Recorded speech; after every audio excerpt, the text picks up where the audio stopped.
in the early stage, when my co-founder and I would go to the district and pitch the solution, literally, they would take the glasses, keep on the table. They would have tears in their eyes and start hugging us. And they even had their own name of calling the solution, like Uber for school buses or this and that. And they were like, we always imagined the solution would come. But we didn't know that it'll actually happen. Welcome to the Eric Ries Show. We often say that children are the things we hold dearest in this world. And yet somehow, how much do we really know about the system that ferries them to school every day? They get on a bus, the door closes, and they disappear from view. Do you know who's driving that day? Do you know what route they took? How does it make any sense at all to put the people we love most in the world into that situation day after day and just hope that they arrive okay? Not to mention that they often travel on buses that are unreliable and harmful to the environment that they're growing up in. In today's episode, I'm talking to Ritu Narayan, founder and CEO of Zum, not that Zoom, Z-U-M, a company that's tackling all of these issues at once by changing everything about how kids get to school.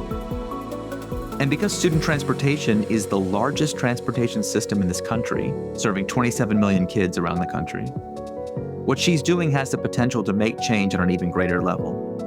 Zum began as a private service for parents, but then they had $1 billion pivot to working with school districts. Today, their electric bus fleet serve more than 4,000 schools in 13 states, with a contract backlog of more than $1.5 billion. They bring tremendous transparency to thousands and thousands of students and parents every day. The company recently passed unicorn status with a value of over $1 billion and has raised over $350 million in its life. Ritu and Zum have achieved all of this simply by placing trust at the center of everything they do. I hope you enjoy this conversation with Ritu Narayan. I've started a lot of companies, and I've helped a lot more people start companies too. And therefore, I've had a lot of banks and a lot of bank accounts.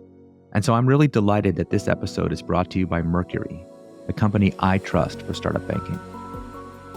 Every time someone on my team uses their Mercury Link debit card, I get an email with the details. And just that little bit of financial intelligence, always in my inbox, gives me a much clearer understanding of what we're spending. That's what Mercury is like through all its financial workflows. They're all powered by the bank account. Everything's automatic. And for those of us that remember the recent banking crisis, Mercury was there for a lot of startups who needed them. They've since launched features like Mercury Treasury and Mercury Vault with up to $5 million in FDIC insurance through their partner bank and their sweep networks. Certain conditions must be satisfied for pass-through FDIC insurance to apply. Apply in minutes at Mercury.com and join over 100,000 ambitious startups that trust Mercury to get them performing at their best. Mercury, the art of simplified finances. Mercury is a financial technology company, not a bank. Banking services provided by Choice Financial Group and Evolve Bank and Trust, members FDIC. This episode is brought to you by DigitalOcean, the cloud loved by developers and founders alike. Developing and deploying applications can be tough, but it doesn't have to be. Scaling a startup can be a painful road, but it doesn't have to be. When you have the right cloud infrastructure, you can skip the complexity and focus on what matters most. DigitalOcean offers virtual machines, managed Kubernetes, plus new solutions like GPU compute. With a renewed focus on ensuring excellent performance for users all over the world, DigitalOcean has the essential tools developers need for today's modern applications, with the predictable pricing that startups want. Join the more than 600,000 developers who trust DigitalOcean today, with $200 in free credits and even more exclusive offers just for listeners at do.co/Eric. Terms and conditions apply. Ritu, thank you so much for being here. I'm excited. Thank you so much, Eric, for having me. Founder and CEO of Zum, not that Zoom, but the other one. Just tell us what the company is and how's it going. Hi, Eric. So Zum is modernizing student transportation using technology and sustainability. Student transportation is the largest mass transit system in the country, with 27 million kids commuting twice daily. But the system is highly antiquated. Kids today pretty much commute the same way you and I did, our grandparents did. Nothing much has changed. And very little technology has touched this area. The end result is there's no transparency, it's highly inefficient, and it's not sustainable. Zoom is changing all of those things by building revolutionary end-to-end technology and backing that up with the modern infrastructure so that there's a full transparency, efficiency, and transition to electric vehicles that allows for sustainable infrastructure. What is the product itself? Just describe what it does. So our product, when the districts adopt us, is the combination of, we bring in the brand new buses. These buses are carbon neutral, 100% carbon neutral, with the plan to transition them to electric within the duration of 3 to 5 years while we are working with the district. Immediately, the impact districts see is we provide an end-to-end technology or product, which is very easy to deploy. It designs the routes for the districts and essentially reduces the number of assets, reduces the commute time for students in terms of how we design the routes. Every single stakeholder, whether it's a parent or a student, if they have mobile, to the school districts, each school district can have hundreds of schools. For example, LA Unified has 1,000 schools, and each school needs to see their own data.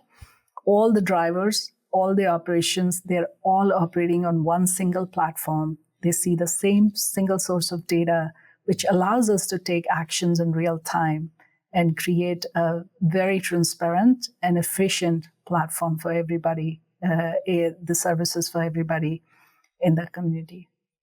You've been working on this company for a really long time, at least 10 years now. Tell us the origin story. How did the company get started?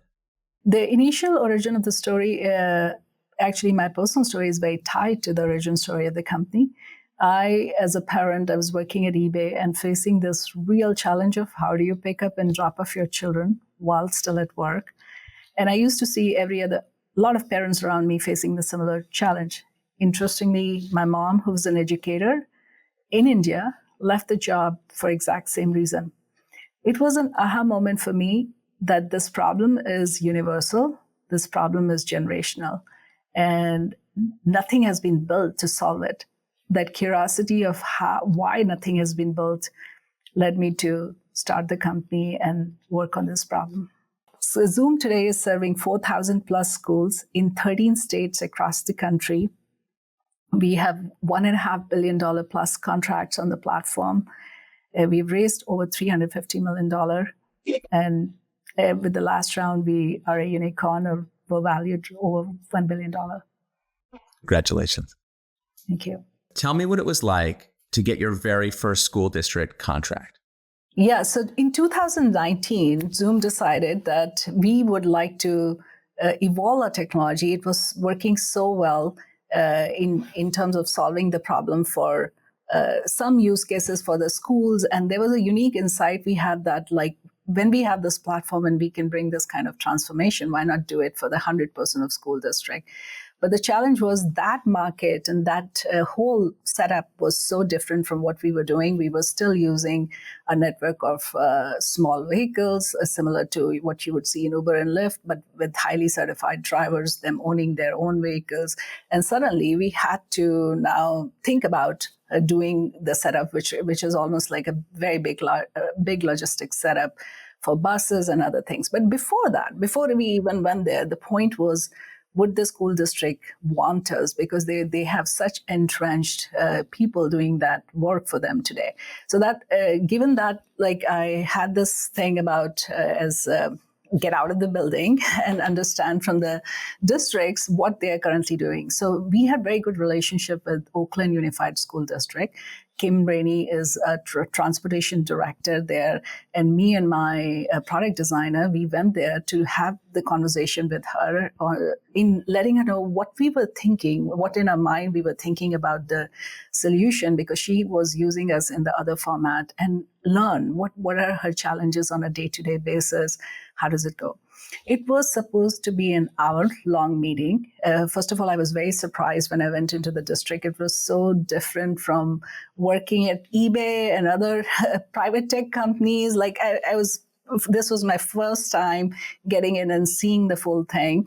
And during the conversation, she used to work at FedEx. She had every single information and data about how to do her logistics. And here she was transporting over 3,000 students daily. She had no idea where the kids were. She always hoped that everything went right. If it didn't go right, then people were calling on walkie-talkies. And it was like she literally took me to a room where they were here, her support people were sitting, 3 or 4 people, and she showed me a fax machine.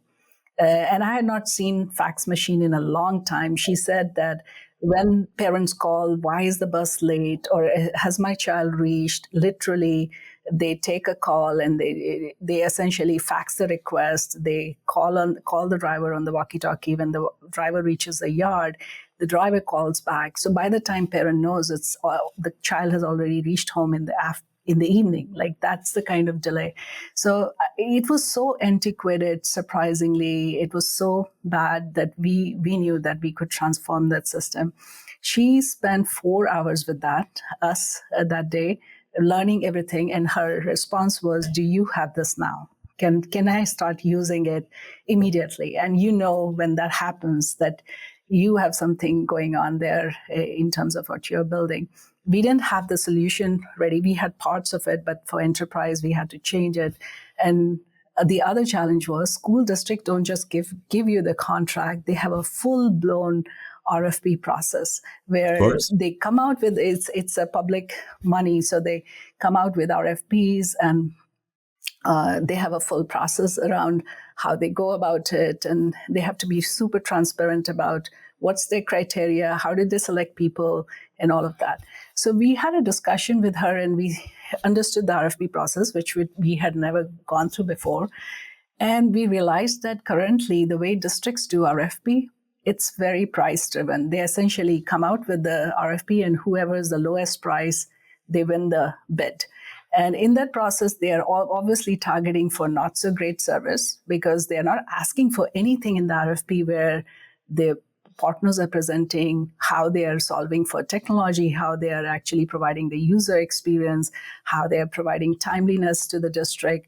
Everything was hearsay since there was no technology, and how they would move the system towards sustainability. So it was during the discussion process, actually, the director realized that, wow, these are long-term, 5 to 10 years contract and even longer. And I should be asking for these things if I want those services, or if I want that level of service that I'm used to, or I want in the system. So they came out with RFP, and she had a value-based scoring for all of those things. Obviously, Zoom was head and shoulders above the existing players in the market, and we won the contract. And that was the beginning of our journey towards serving many districts in the country. It's kind of a straight line from that first contract to where you are now. Do you want to say a little bit about the size of the company? You've just raised money at pretty significant valuation. It's pretty exciting. So just give us a sense of where the company is now. So Oakland Unified contract was a first large contract where we were going to do the entire fleet of buses. At that time, Oakland was using 103 buses. Part of the beauty of our value proposition is we reduce the number of assets for the district. They're using the assets themselves very suboptimally. So Zoom, given that it's a technology platform, we optimized that and we reduced it to 76 buses. And it meant a lot of significant reduction of the cost for the district and what they can do with that money in terms of solutions, and like the same money could flow in after school programs or providing transportation to more students. That specific contract was $53 million, 5-year contract. That first contract, actually, we didn't have any experience running the buses. So we decided to outsource to the number 2 player in the market, the actual yard, the actual buses, and the entire infrastructure set up.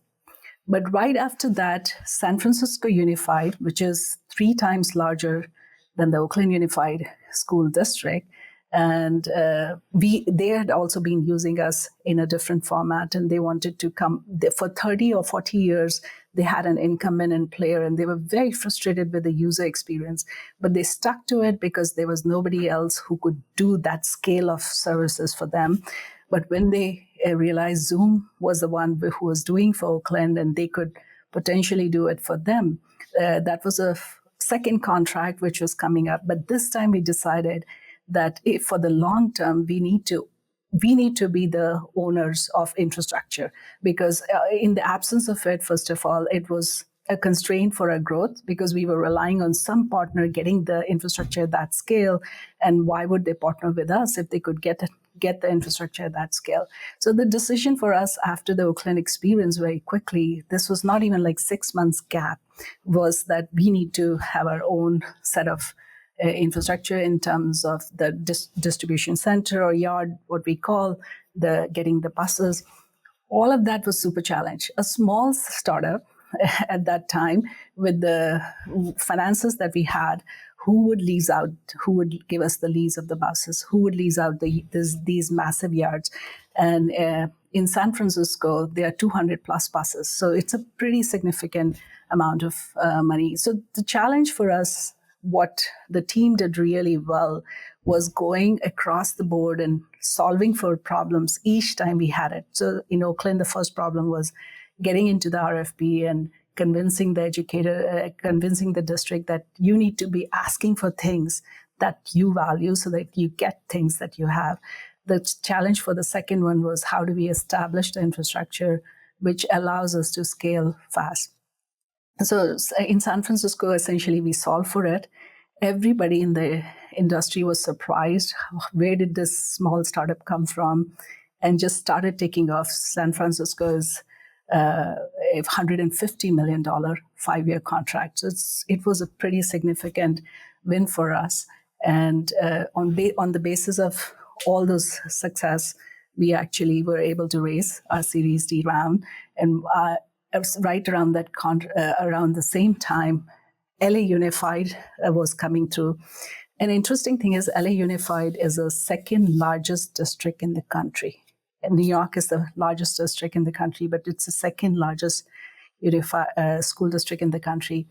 And I had heard over the period of 3-4 years of working in Zoom and interacting with this public school system, that you could not even sell a pencil in LA Unified. The procurement system was so hard. People used to say, yeah.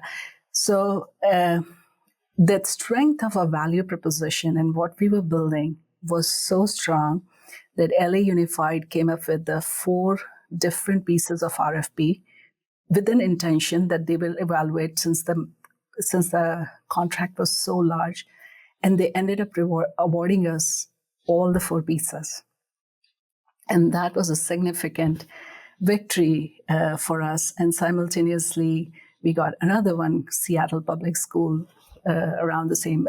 And the reason for these fast victories was also the focus on really serving the customers, really being in hand when we were deploying our technology. They could see the elevated level of user experience right there. I mean, parents and districts used to tell us we can track our pizza, we can track our packages, but we have no idea where our children are once they are on the bus. So getting the entire ecosystem, every single stakeholder involved in that integrated ecosystem was a big win, instant win for the districts in terms of what they were able to provide to all the stakeholders. And since then, today we are in 13 states. We have won over $1.5 billion worth of contracts, and it has been an amazing journey for us. Well, congratulations. It's been terrific to watch. And I've known this company for a long time. I remember it from its very, very early days. I actually rode in one of your rideshare vehicles pre-pivot long ago. And it's been remarkable to see the company grow and flourish. I think what you're describing is really interesting. It's an example of the strength, the power of being an outsider and really being able to think from first principles. How should this industry work? Not paying attention to what the legacy players have done, and yet also getting out of the building, as you said, and going to the customer and meeting them where they are rather than talking whiz-bang techno-babble. So take us back. This overnight success has been a lot of years in the making. How did you come into entrepreneurship in the first place? I would say a little bit accidental. I was a product manager at Oracle, and then I was at Yahoo, and then moved to eBay. eBay was the most transformational experience for me because here I was leading a large seller platform. And for the first time, I saw how you could have mission and impact hundreds of millions of people across the country using a platform. When I was working at Oracle, I enjoyed the products I knew, but I couldn't see the direct impact on the users. So this was the first time at eBay when I actually saw the impact of a platform and how it can very quickly grow in and make a difference in lives of like hundreds of millions of people on this customer side. And there were over 4 million sellers who could be anywhere in the world and making money on eBay. And plus that, this was also the first time, I have to say, I am undergrad in computer engineering from India. And growing up, being in very, I would say, areas where nobody expected you to go in at that time. Like I was the first engineer and first computer engineer in my extended family. And there were 6 women out of 300 students in the college. And when I started working in technology, that was the same story everywhere. And I thought that this is what is to be expected. But when I came into eBay, an amazing thing was 42% of the workforce was women. And one day they used to have a lot of things. And one day there was an event where somebody had written a book that 50% of the world is women. So women should be designing the products more. And that was the first time a realization that, wow, like you could pick any product and design it, and there's a need, that connection that was earlier not there for me. This was just a background thing and the learning that was happening. At the same time, I was super entrepreneurial and resources throughout. I always was looking for new products to work in. Where is the gap? How should I fill the gap? And simultaneously, in my personal life, my younger one transitioned to preschool, and I was putting together all these arrangements to make sure that the 2 kids in different schools can be picked up. And how do I pick them up when I'm still at work? And when that arrangement fell apart, it felt like everything fell apart, and I would have to drop my career, and I'm not somebody who would do that. And interestingly, my mom, who is an educator in India, she left the job for the exact same reason, to raise me and my 3 siblings because of this problem. So that was kind of an aha moment for me, that this system or this problem is generational. It is universal. Everybody, no matter where in the world, they face the same exact problem of this prior to morning hours and afternoon hours for the children. How do they provide the care while they adjust to the working times that they have to deal with in the workplace? And the desire to solve that problem became so strong that I left eBay. I joined a 1-year program at Stanford Business School. And that was a transformational part. The idea at that time was broad. I was thinking of building a trusted marketplace for working parents. That was my initial professional working parents. That was the user set I was looking at. And the clarity of the entire product wasn't there, that this would be for transportation. I was thinking there would be many services, but my imagination was, it's almost like a button. I didn't want that there's a marketplace and I'm trying to interview people, get the best people, and those people leave. My point was, no matter when I have the need, I press a button and somebody reliable comes, does the job, and goes away. Those parts were super clear in my mind, and rest of the parts were not so clear. So as I would do, I enrolled into a class called Startup Garage, and essentially started refining the idea.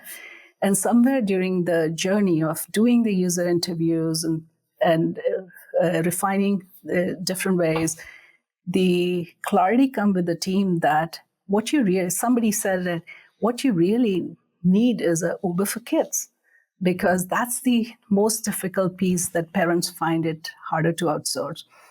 And with that clarity, I actually went into another class called Lean Launchpad, which is run by Steve Blank. And in fact, when I came into GSB, that was my decision. I'm going to do Lean Launchpad with Steve Blank.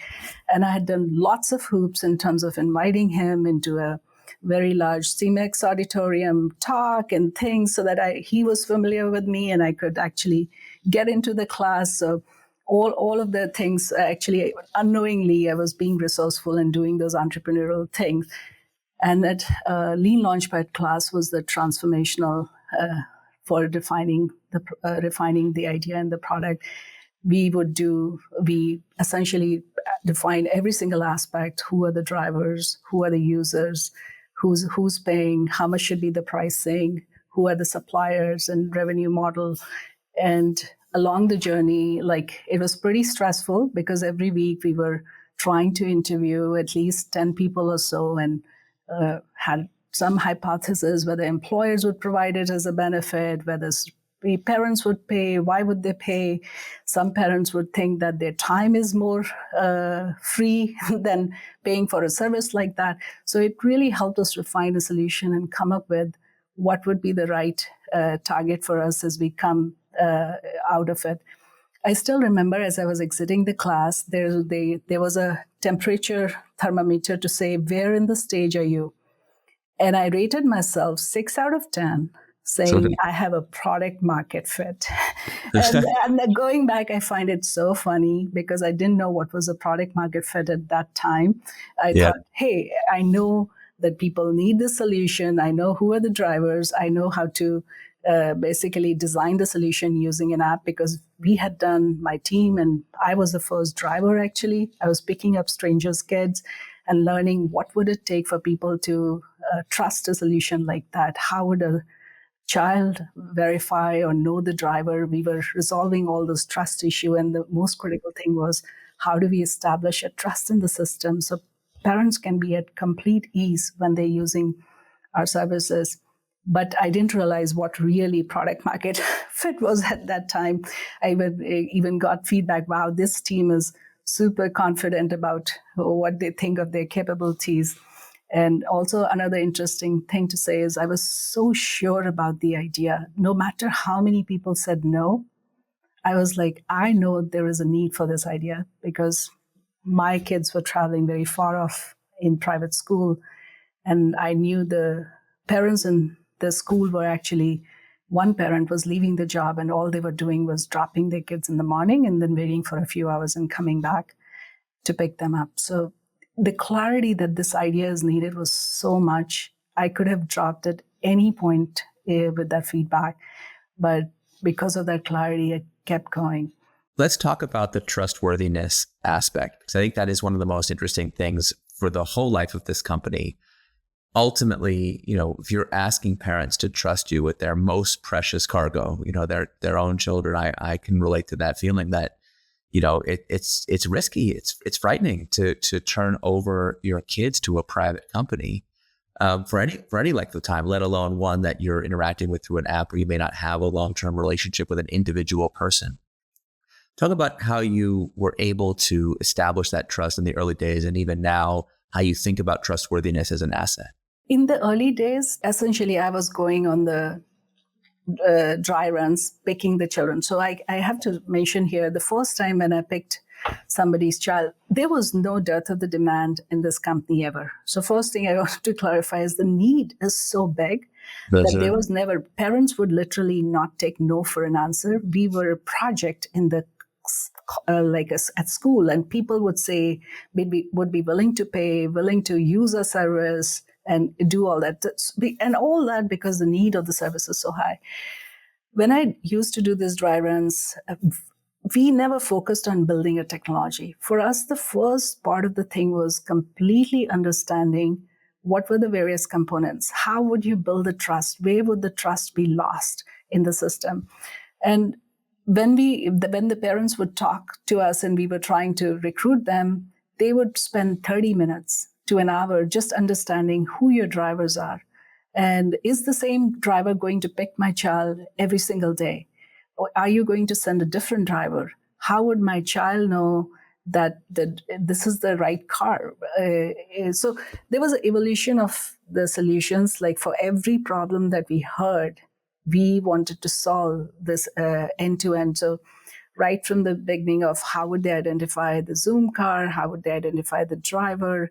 Are the appropriate checks done at the level that a care provider, your babysitter would have? That level of checks are being done on the driver so that you have peace of mind. So we, right from the beginning, doing a fingerprinted background check was super critical for this company. The trust also came with knowing the right information at the right time. Who's picking your child? So one thing we realized early on is this is a scheduled service. This is not an on-demand, on-the-fly, on-the-driveway service. So parents would book their rides in advance. They wanted to know who was my assigned driver so that they could communicate to their child, even if the child didn't have a mobile phone, that who the driver was. And a child knew, okay, Anna is picking me. Then we realized parents needed to, kids wanted a comfort of who the driver is. So we came up with this concept of small pool of drivers, that you have a primary driver and the other drivers who would allow you to basically keep that familiarity. It was a very relationship-based service. At the same time, to scale up, we could not rely on just one driver to be doing the service for one family. So our concept was that there would be a small pool of drivers. So essentially, what I would say is establishing a trust is knowing where the trust would drop and where the issues would happen and resolving them, then scaling that using technology. That was our core thing.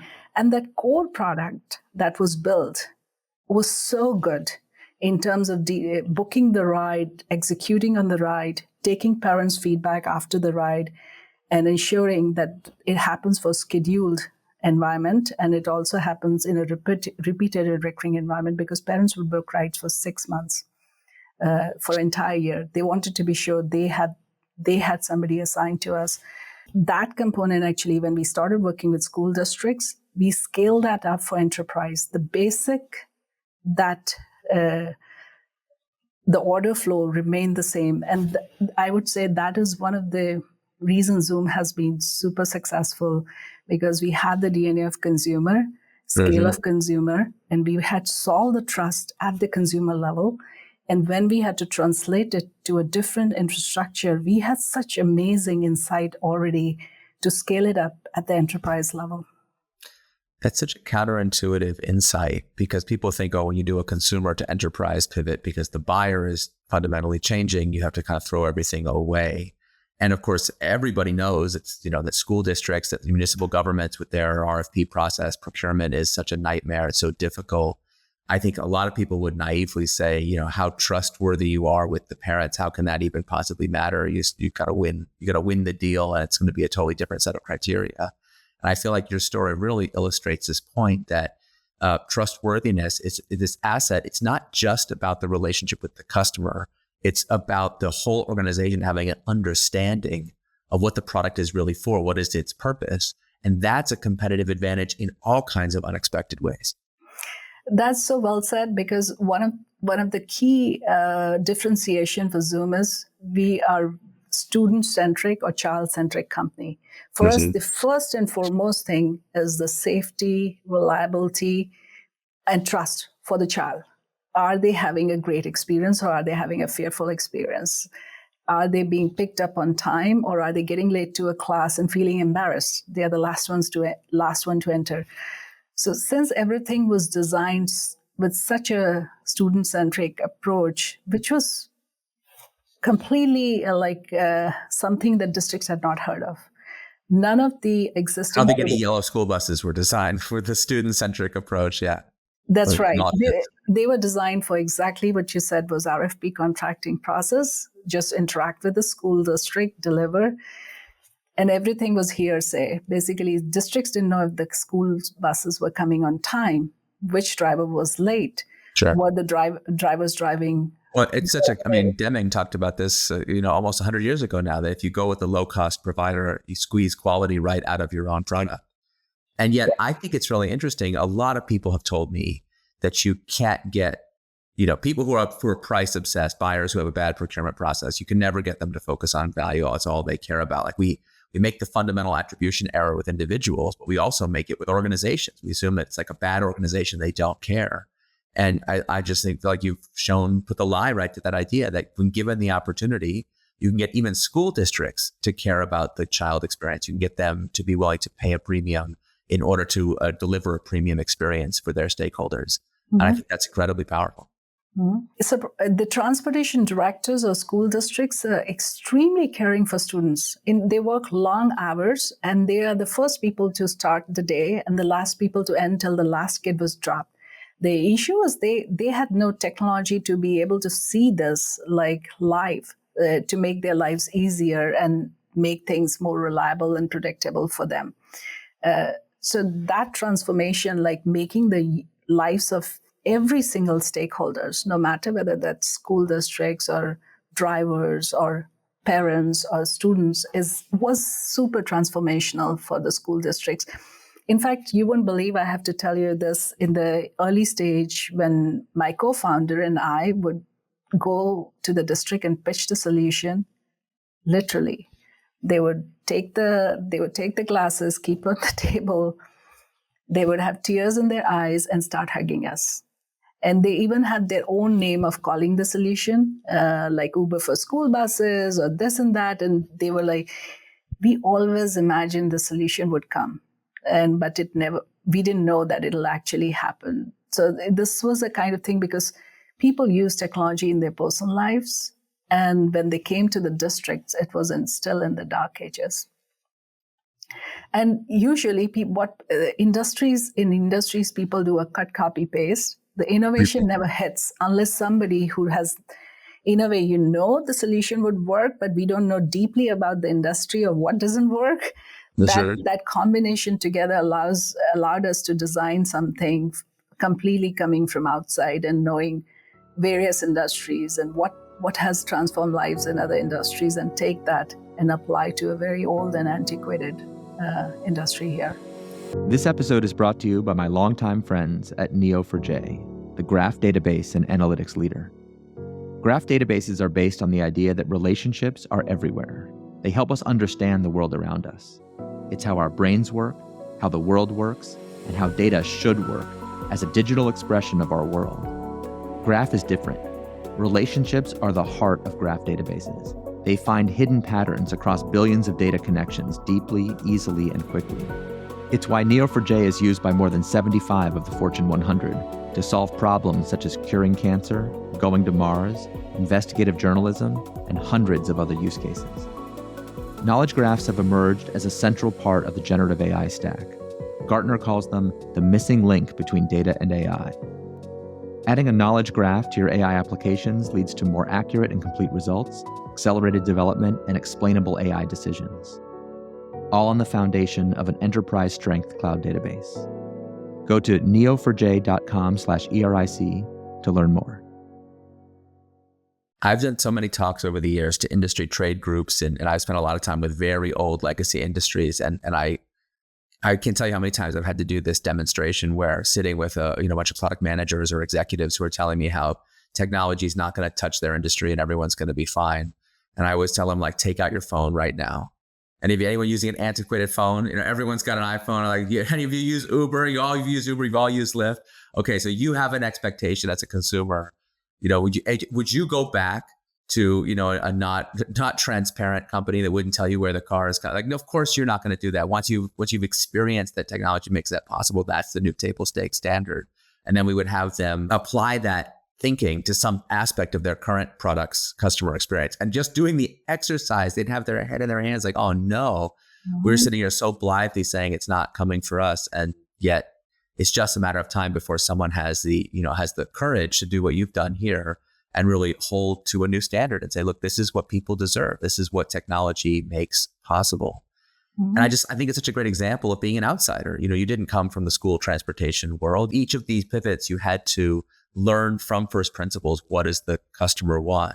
And you could see the mark of Lean Launchpad all over this. I'm curious, I think this must be the most successful Lean Launchpad graduating company, right? That's what I'm being told. It has to be. Listen, and for those that don't know, Lean Launchpad is an awesome program. It's developed by Steve Blank. It's in many, many universities teaching entrepreneurship in a totally different way than the conventional, MBA style classes used to be. Although now some MBA programs have adopted this way of thinking, taking customer development and lean startup and putting it right into the curriculum. And I think Zoom is one of my favorite pivot stories, honestly, because you have two pivots. You have the Zoom in pivot, no pun intended, of like going from kind of the general purpose marketplace for parents into transportation, and then having real success with that. And then nonetheless deciding to pivot again to go from the direct to consumer into the school district product, and to have, you could see the hockey stick shape of these pivots. And one of the things that people who have not been around real startups before do not understand about a pivot is it seems from the outside like you're abandoning the thing you did before in order to do something new. And of course, the metaphor of the pivot was always meant to be one foot planted in what you have learned and some other aspect of the product changing. So here, changing from B2C to B2B, but keeping so many of the other learnings that you took with you. So talk about what that's like. It's very easy for me to say, look, a pivot is a change in strategy without a change in vision. From the inside, there's always this through line of connectivity, or else it's not a pivot. That's the essential element of it. Mm-hmm. And you already said the critical thing, which is that you, as the visionary, really, you're the person who was not willing to give up. You could have given up on this. You've been working on this for a really long time. It's been 10 years now, right? At least? Yes. So, when you work on something for a long time, you have to have that determination and perseverance. But I think a lot of people who are new to entrepreneurship, they misunderstand perseverance. They misunderstand having a vision, being committed to it, thinking for the long term, as stubbornness. And therefore, I don't have to pivot because that's an abandonment of my vision. So how did you, as you were going through this process, I've been there, it's really painful, I found. How do you reconcile the permanence of the long-term vision with the need to be flexible about the strategy? Mm-hmm.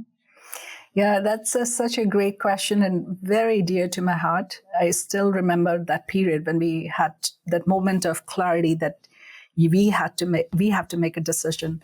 So roots of Zoom and the starting point were definitely my own problem and looking at other parents' problem. We launched as complete B2C product. It was super successful in the Bay Area where we launched, and parents would not take a no for an answer. Everybody wanted the solution. But in early stages in 2016, when we were launching, we went to my kids' private school. Is a very well-known private school in the area, and said, hey, we know your parents are facing a situation, and would you please promote the solution to your parents? And they said, we are a nonprofit, we cannot promote anything, but listening to the solution, this is the most thoughtful transportation solution we've ever heard of. Would you be willing to do certain use cases for us though? And we were surprised, like we were not even thinking about serving schools or having schools as a go-to-market strategy. And we said, what are those? They said, we have multiple campuses, and to provide convenience to the parents, we would like to have inter-campus services. And they gave us a $50,000 contract. And we were surprised. Like suddenly, instead of chasing $25 rides, $30 rides, we had a $50,000 contract and all the predictability of the number of rides we would have. So it was not in that moment, but that moment of insight was there is a different way and different user, and yet solving the same problem. Original thought was, wow, we are using the same infrastructure. These are the same drivers, doing the same assignment, same order booking, a similar process. It's just some components of it would change, that the demand is coming from the school districts who have already given us a contract. But rest of the components were going to be pretty much the same. We didn't change much of the solution, but we applied it to this go-to-market in school. So like any good lean launchpad entrepreneurs would do, we said, wow, one district took it. Should we go and ask other private schools whether they have need? And you won't believe, Eric, we pretty much, in very short period of time, had many private schools between San Francisco and Peninsula quickly adopting us. And then in 2017, when we were raising our Series A, there was a question on the table. Sequoia was a lead investor who was investing in us. And they said, this is an amazing solution, but is it only a rich people solution that private schools and these parents would use it? And even though that was not a limitation to do the funding at that time, that stuck with us.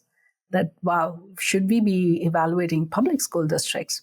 And that was a very new thing. And the same thing, we applied the Lean Launchpad thing and treated as a new thing we had to do. And the moral of the story is we were doing the service for the school. So very early on, right, like 2016, we started serving schools and started becoming bigger and bigger. And we realized in public school districts, there are specialized programs and children are commuting to different schools to get different programs. And there was a need for this kind of a transportation to use our vehicles and apply that. And we became so successful at it that 30% of the resources that were working on B2B were getting 70% of the revenue for the company. And in 2019, in one of the board meetings, the insight was, you guys need to make a decision. Either you could be okay in both, or you could be great at one thing. You need to pick which one is that thing going to be. And it meant that we would have to either shut down B2B and focus on B2C, or shut down B2C and focus on B2B, which was working so great, and optimize our skill set, because the skill set required for marketing and customer support, everything is very different for the two sets of users. And it was stretching the company very thin because we were so successful. Actually, it was a result of that. The decision was super hard because no matter where I went, like Eric, incidentally, I spoke with you for the first time. You said, I had used Zoom. I used to hear, wow, Zoom has transformed our life. We use Zoom for our kids all the time.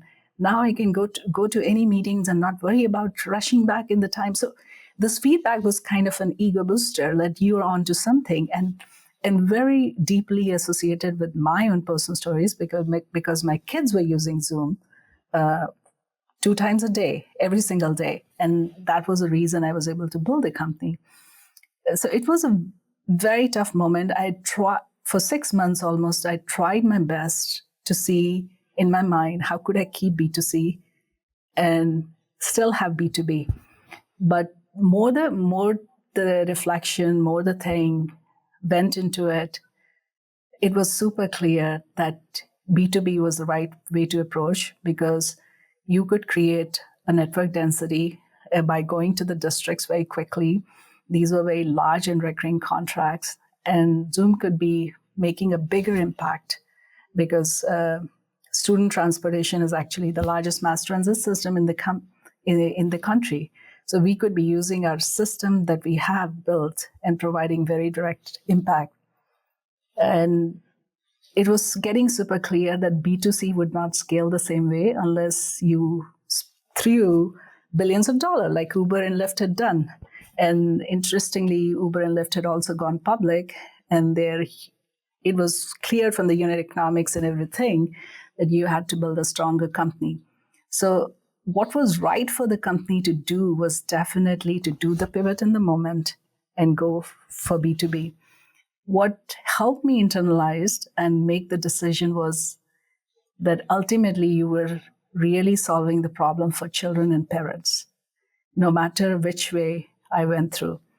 And it's not saying no to B2C, but in the future, sometime you would come back to it. And by doing those two things, the decision became very easy for me, that it was not never, it was not now, because timing is not right for it. And you can make the bigger impact and make a larger company and much more impactful and sustainable, profitable company by doing the B2B solution. That's a rare story, I have to say, because I've worked with so many founders over the years. And from a business strategy point of view, everything you're saying, of course, makes perfect sense. And in retrospect, it was a key decision that allowed you to hit this inflection point. And, now you're leading a multi-billion-dollar company. But I just think about the ego side of it. The B2C product was so intimately connected to your personal story, the official founding story of the company, which you must have told 10,000 times at that point. You were using the product yourself with your own kids, like that. Like your integration of that specific version of the product into your life and to your sense of self must have been really profound. I've totally been there, and I won't speak for you, but for me, when I've had to make decisions like you're describing, it feels a little bit like dying. It's like an ego death. There's a version of yourself that is expiring as you make this goal. And of course, you didn't know then what you know now. You didn't know it would be successful. I'm sure you had plenty of team members who were upset about it. They had invested so much time and energy in their lives into this thing. And I think it's such a beautiful example of how the vision has to be bigger than that. Your commitment has to be not to yourself and your self-identity and your sense of success and the positive feedback and it can't be about the financials and the money because you're giving up revenue. It can't be about what your investors may or may not want. I'm sure investors have very mixed feelings about giving up something they're really positive. It has to be about something that is beyond all those surface concerns. And so I admire that story so much. It's such a difficult thing to do. And I feel like you're able to talk about it in such a calm way now, but it couldn't have been calm. It must have been really difficult in that moment. I appreciate being honest about the fact that you had to reflect on it for 6 months and really sit with it until you really felt that it was the right thing to do. And then you were all in from that point. Yeah, absolutely. And the entire company was divided because we were always hiring people for both. We were hiring people and people said, wow, the original mission seemed very altruistic, helping moms, helping thing. And now you're talking about school districts. People had different skill set. Some people had more B2C or consumer skill set. Some people had B2B skill sets. So the impact was like after I was able to settle with my story, then the next thing was how do you settle the bigger ecosystem around it on a running company where you've hired so many people. You have one investor who's very consumer driven and another investor who's very open and can be doing either of the things. And I'm a very narrative focused person. Like I have this thing about if the narrative is correct, you can get everybody aligned. So the hardest part for me to get the narrative down for myself, my personal story, because I had to evolve my personal story.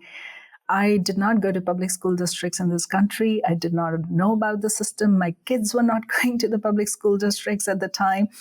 And just relating it to a brand new set of users, your personal story, which was very different.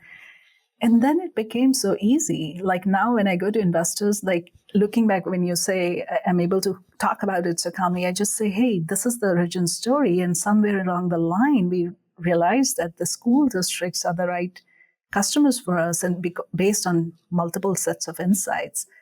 And most of the time, people's reaction is, wow, that's so smart. But in the moment, it didn't feel that way because you were fundamentally changing it's almost like rebooting your entire system and now putting a different thing. But once the decision was made, it is surprising the moment of clarity. Everybody gets along. Whoever doesn't want to work and they get off the bus, who wants to work, they are aligned with you. There's a new energy. And we used, by chance, we also hit at that time, 2020 was coming and surprisingly COVID hit. So the operations automatically stopped. Always it would be there like, did you yet stop B2C in that 6-month period? Did the stop happen?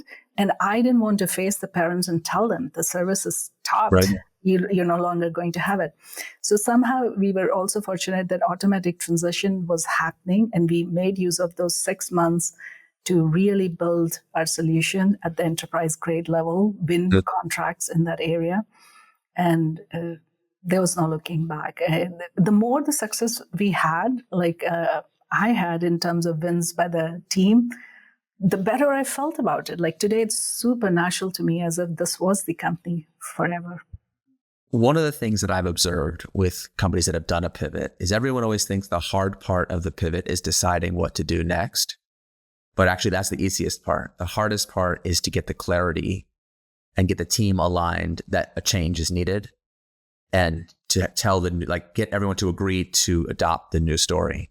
Once you clear the decks and say, look, we're not going to do what we were doing before, and doing two things. I mean, that's such a classic. I've done this so many times. You want to keep the old thing and the new thing. You think, well, no problem, we'll do two things at once. But focus is such a scarce resource. It's so difficult to do even one thing well, let alone multiple things. So it's very common to have to live in that hybrid state for a while. And then the release of energy you feel after you face your fear and take it out of your identity and go to the new thing is such a rush. And again, people who haven't been through that, talk a little bit about how you were able to get the culture aligned around that a change is really needed and we're really going to do it. Mm-hmm. It was, as I said, it was almost like rebooting and rewriting many of the things, while fundamentally the core culture values for the company, we had 4 values that were built into the company early days, they remain the same. Where the 4 values are customer obsession, doing things right way. We always used to say, would you be proud to tell your kids you did things this way? Thinking big, executing meticulously, and building better communities. Nothing changed about it, right?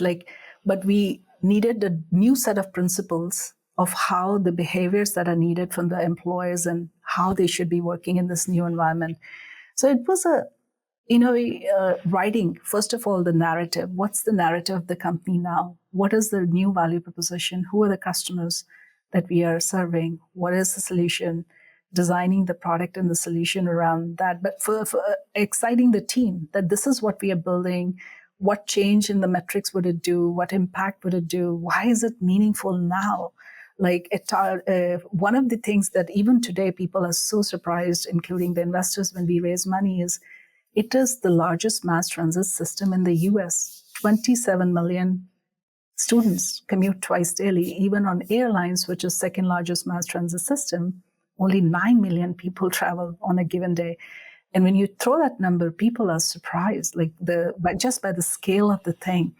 So getting the story right, getting the product vision and product roadmap right, getting the culture and the behaviors that you need.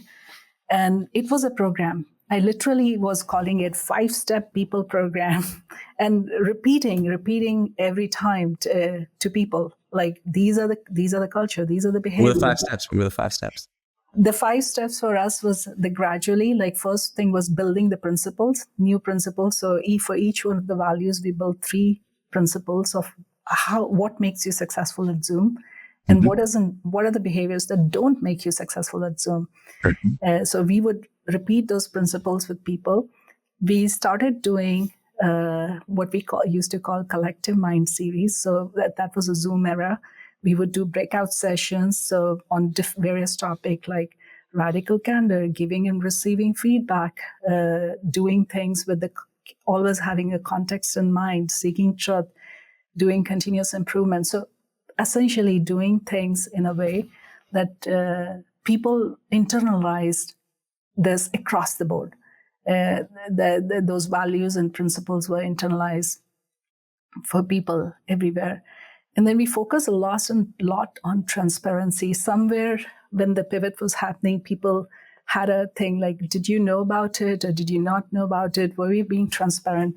We had to reestablish the trust on the transparency side and do things in a way that people felt like you're transparent. So there was a new order in place, like how do you collaborate? How do you communicate with each other? And a lot of it happened over the documentation.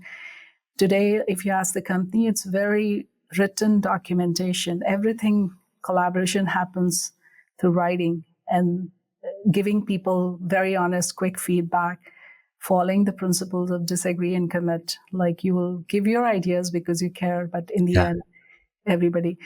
Yeah, and then having the systems and processes in place for onboarding and performance management and all of those areas. I'm realizing that we never talked about the product from the parent's point of view after the pivot. And you talked about some of the problems with the conventional schooling transportation systems that fundamentally nobody knows where your kid is at any given time, which is, like I said, as a parent, it's such a profound problem. And yet because those systems are so old, we've kind of taken for granted that that's just how it is. You put your kid on the school bus and you hope for the best. Talk about how Zum is different from conventional transportation from the parent's perspective. Zoom is the only system and the modern system where parents know directly the brand and they're interacting with it. So every single parent, when we go to a district, so for example, let me take an example. In San Francisco School District, there are 7,000 parents who are every day taking this service. Every single of them have access to our app. And they, first of all, they onboard through the app and they check the information. So no errors are made when back to school happens and no back and forth. Things happen so smoothly that people think, was it even the first day of school that happened? And on an ongoing basis, parents feel like they have control over rights. So in the sense that they have full information of when the child will be picked up, who's the driver, what kind of checks have been made, is the driver on the way, how far it is. So they have complete information. And when the child is not coming or they're on vacation, they can actually cancel the ride. Our system will automatically redesign things so the driver doesn't even show up on that stop if the child is the only child on that stop. And it's rerouted instead of everybody wondering in the system what happened. School districts have the powerful technology. They have the entire dashboards where they can see all the buses and their status, whether they are on time, they're running late, or they are going to be about to run significantly late. And the impact of it is, instead of hearsay, they have real information on timeliness.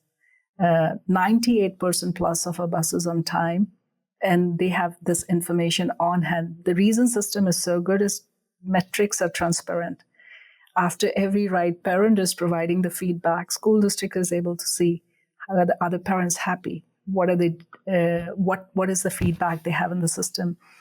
We are also a very feedback-driven company. If the rating is 3 or below, we call the parent, we call the driver, and we not only solve the problem for that parent, we solve the problem for entire system to make sure is this something in system.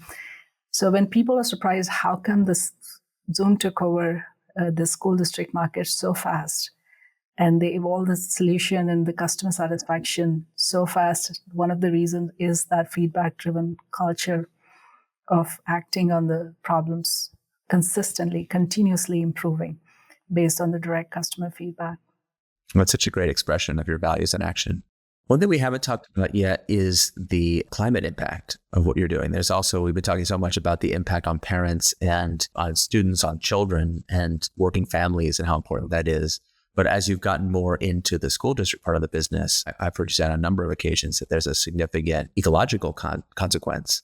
And I just wonder if you could talk a little bit about the green impact. Thank you for bringing that. That was one of the reasons which behind the scene contributed to the pivot also. While this whole thing about the impact was there of what you could do to such a large industry and antiquated industry, the other early insight in 2019 for us was there are 800,000 commercial vehicles in the country, 500,000 of them are school buses. Oh my God. School bus is the largest fleet in any given city.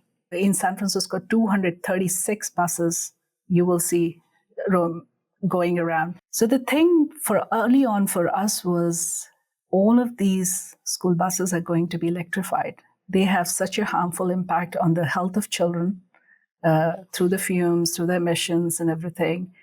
And secondly, they have impact on the climate. So all of these are going to be electrified in the next few years. And we were talking about it way back in 2019, even before IRA came in or Clean School Bus Act came in. But that vision was very clear that energy and the electrification would be a big part of our ethos. Sustainability is going to be a big part of our ethos and how we are going to build the communities. And the second aspect was the insight, the unique insight that we had was, and this is again because we came from the background, we had knowledge of the energy and sustainability to some extent, that school buses have very predictable commute. They're a very unique asset which travels the predictable commute hours, and they are not used for transportation in the peak demand of energy. And they are the best assets to be electrified because school buses are like the largest battery on wheels. They are 4 to 6 times Tesla batteries with a predictable commute, not used for transportation and peak demand of energy. So bigger vision for us, at that time, was we are going to use them to give energy back to the grid, to do V2G. And today it's so obvious, like in a way, like you are adding to the grid resiliency in all the local areas. We are providing the energy back to the grid. So we directly to the grid for the grid resiliency or to the buildings. And that people are surprised by when we talk about that the goodness never ends. Like your solutions keep giving more and more to the community. And so it's this whole sustainability thing is really big for us. Our goal is in the next 3 years, we will be 100% electrified. And in the next 3 years? Next 3 years. That's terrific. Wow. Yeah. How many buses total? It'll be around 10,000 buses at that time. And we are actually working in the ecosystem because it is a very complicated system. Electric bus is not like just get a bus and fill the fuel and get running. You have to establish the charging infrastructure. You have to work with the utilities to get the integration done. You have to ensure that the electric school buses are charged at the right time and they're up and running. So whole thing about availability, reliability, and there is essentially a lot of time lag. These systems are developing still. They're still in the new stages. And we have been part of actually working with ecosystem and bringing it to the stage where we feel good about actually launching with the district in the next few years. And we are actively working on the electrification of the districts that we work with. Sustainability is one of the reasons that districts get very excited about Zum now. One of the recurring themes through every aspect of your story is the focus on impact. And I think a skeptic might hear the story and say, then why are you a for-profit company? If you're so focused on impact, and here, especially after you've made this pivot, you are making money off public dollars. You're part of a nonprofit, government, public sector community. Why should you be a for-profit company? I'm curious, why did you choose to create the company that way? And how do you feel about it now that it's grown so large? How do you feel you can reconcile your desire for impact and the vision really being about impact with the company being structured as a for-profit entity?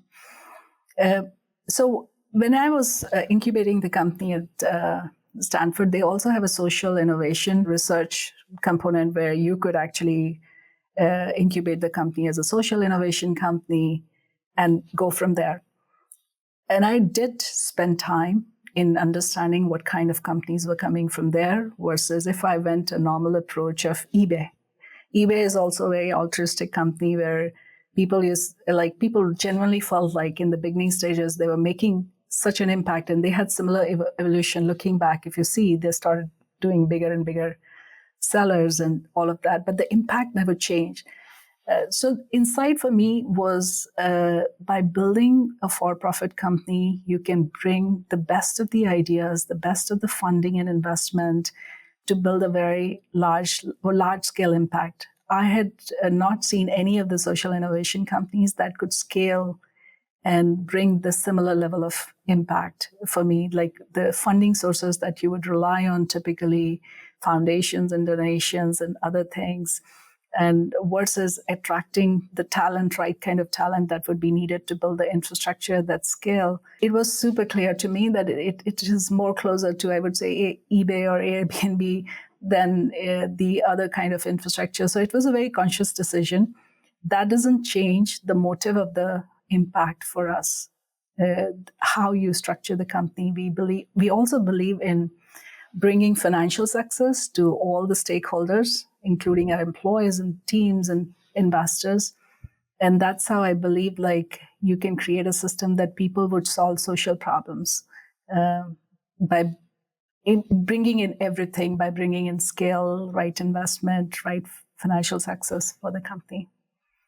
There's also something very contrarian about how you've done this. We've gone through many industry fads to do asset-light companies to in software, we want to have high margins. So a lot of people think that means doing something simple, easy, small, find the high leverage point in the industry, suck out the high margin bit, leave the low margin bits for everybody else.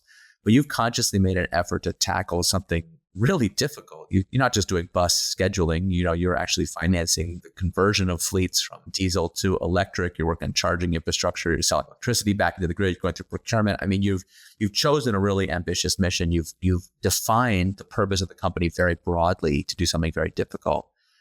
There's obviously a downside to that, which is everything's harder. It's taking you a really long time. But talk about the advantages that you've seen in trying to tackle the problem in a full stack, deep way to set that North Star to be something really big and ambitious. That was a very conscious decision when we were pivoting, because earlier we were asset light and we were using network of vehicles, which was orchestrated on our platform.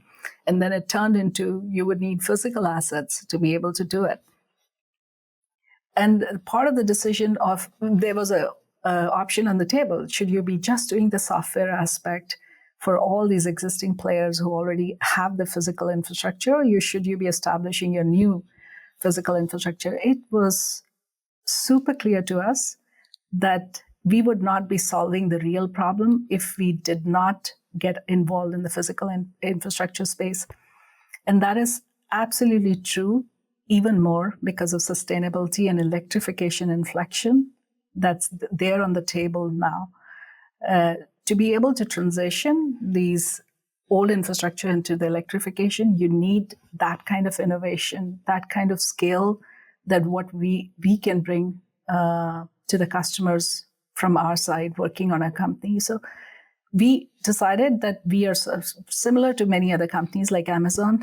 They decided that they had to have their own infrastructure. That was a very conscious decision for us. And then we solved the problems to see what would be the best ways for us to get that infrastructure so that we have a asset-light model, which looks like an asset-light model to it. But at the same time, we can have the speed and scale of software companies. And that is a surprising thing about Zum, of how we have been able to scale as a physical company so fast. Must give you a tremendous talent advantage too. Talk about how the mission allows you to recruit folks that maybe otherwise you wouldn't be able to. Absolutely. The first thing, everybody, no matter whether they're executives down to our school bus drivers level, they talk the same story like me. Their story is the same. And sustainability has been such a big attractor of the talent for us. People really care about the climate. So both the things combined together, you're making impact on the education, you're making impact on people's personal lives, you're making impact on the climate, and sustainability just makes it, a lot of people say purple unicorn, very hard to find in the same thing. You've also had tremendous fundraising success. You've had some of the top names in venture capital invest in the company, both in the old version and the new version. Do you feel like having this kind of intent and long-term purpose at the heart of the company has allowed you to attract more powerful resources into your ecosystem? Having the mission-driven scale and the for-profit, this desire to make a sustainable, large, profitable public company has definitely allowed us to attract the best of the investors. These are the very long-term investors who look from idea to IPO.